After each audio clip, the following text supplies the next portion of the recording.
बोली जाएगी। उनको बोलो उर्दू जहां बोली जाती वहां जाओ, बंगाल में बंगला ही बोली जाएगी। ये कठमुल्लापन की संस्कृति यहां नहीं चलने दी जाएगी। कि गर्व से कहो हम हिंदू हैं। ईद के अवसर पर सरेआम गौ हत्या करने की छूट देती है।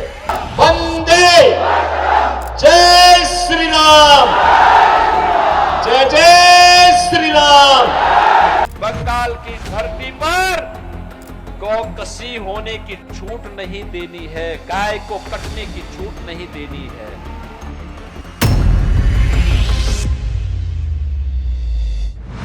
बंगाल की धरती पर गरजे योगी, सियासत में मचा भूचाल। पश्चिम बंगाल की चुनावी जंग अब पूरी तरह से हाई वोल्टेज हो चुकी है। बीजेपी ने अपने सबसे फायरब्रांड चेहरे यानी कि उत्तर प्रदेश के मुख्यमंत्री योगी आदित्यनाथ को मैदान में उतार दिया है और आते ही उन्होंने सियासी तापमान को उबाल पर पहुंचा दिया है।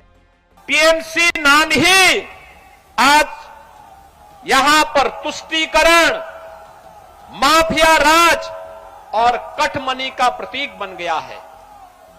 यानी टीएमसी का मतलब टी तुष्टीकरण, एम माफिया राज और सी कटमनी। प्रधानमंत्री नरेंद्र मोदी के बाद अब योगी का T20 स्टाइल प्रचार मेदिनीपुर से शुरू हो चुका है। बंगाल में सिर्फ बंगाली ही बोली जाएगी, कठमुल्लापन की संस्कृति को यहाँ पनपने नहीं देंगे। बस इतना सुनते ही सियासत में घमासान मच गया। दरअसल ये हमला था कोलकाता के मेयर के उस बयान पर जिसमें उर्दू को लेकर बड़ी बात कही गई थी। और फिर क्या था, योगी ने बिना देर किए सीधा पलटवार कर दिया। जब कोलकाता का मेयर कहता है कि यहाँ की आधी आबादी को उर्दू बुलवाएंगे, मैं उनको बोलना चाहता हूं कि यहाँ की जनता उर्दू नहीं बंगला बोलेगी, बंगला बोलेगी। और कोई भी माई का लाल बंगाल की संस्कृति के साथ खिलवाड़ नहीं कर सकता है। आज हम आपको इस वीडियो में दिखाएंगे कि बंगाल चुनाव प्रचार के दौरान सीएम योगी आदित्यनाथ के द्वारा दिए गए वो तूफानी बयान मालदा, मुर्शिदाबाद, दिनाजपुर, नादिया, बीरभूम, हावड़ा जैसे कई ऐसे जनपद हैं जहां हिंदू शून्य करने का षड्यंत्र हो रहा है। हिंदुओं को पूरी तरह समाप्त करने की साजिश हो रही है और वहां पर बार बार हमले होते हैं। यहां की कला और संस्कृति के साथ, यहां के अध्यात्म के साथ, यहां की बहन और बेटियों के साथ, यहां के नौजवानों के रोजगार के साथ जो भी खिलवाड़ करेगा, उत्तर प्रदेश का बुलडोजर उसको ठीक ढंग से जवाब दे देगा। मैं कहता हूं, भारत की धरती पर कोई वंदे मातरम गाने में परहेज करता है तो उसको भारत की धरती को छोड़ करके वहां जाना चाहिए जहां उसके लिए स्थान हो। ये तो राष्ट्र वंदना का गीत है, हर भारतवासी को गाना चाहिए। और अगर कोई वंदे मातरम का विरोध करता है तो फिर भारत उसको स्वीकार नहीं कर सकता। ये टीएमसी नारा तो देती है मां, माटी और मानुष का, लेकिन आचरण देखो, मां आज बंगाल में रो रही है। माटी घुसपैठियों के कब्जे में जा रही है, मानुष भयभीत है। भारत की कल्चरल कैपिटल के रूप में जाना जाने वाला बंगाल आज भारत के अंदर क्राइम कैपिटल के रूप में टीएमसी की अराजकता के नाम पर एक बदनुमा धब्बा बनकर के अपनी पहचान के लिए मोहताज हो रहा है।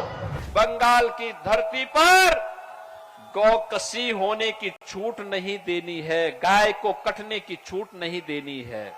बांग्लादेश में एक दलित हिंदू की निर्मम हत्या की गई, भाजपा विरोध करती है।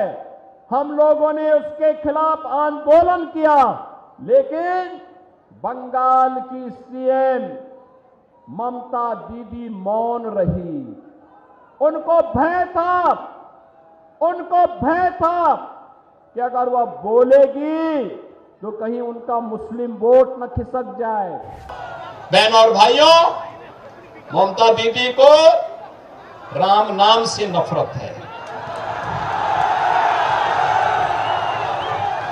रामनवमी की शोभा यात्रा नहीं निकलने देती है। दुर्गा पूजा में व्यवधान पैदा करती है। ईद के अवसर पर सरेआम गौ हत्या करने की छूट देती है। बांग्लादेशी घुसपैठियों को घुसपैठ करवाती है। बांग्लादेश के अंदर निर्दोष हिंदुओं की हत्या पर मौन रहती है। लेकिन डबल इंजन की भाजपा की सरकार ये स्वीकार करने को तैयार नहीं है। भारत के अंदर मां काली की पूजा होगी, भारत के अंदर मां गंगा की पूजा होगी। भगवान राम हम सबके अंदर बसे हुए हैं। हर बंगाल का व्यक्ति जय श्री राम का उद्घोष भी करेगा, वंदे मातरम का उद्घोष भी करेगा। बीजेपी ने योगी के 20 रैलियों का मेगा प्लान तैयार किया हुआ है, यानी कि हर दिन हर मंच से नया हमला और नया हल्ला। अब सवाल ये है कि क्या योगी के ये तीखे तेवर बंगाल की सियासत का गेम बदल देंगे? क्या ये बयान वोटों में तब्दील होंगे या फिर विपरीत परिणाम आएंगे? बंगाल चुनाव के साथ साथ देश और दुनिया की तमाम बड़ी खबरों के लिए आप देखते रहिए इंडिया टीवी।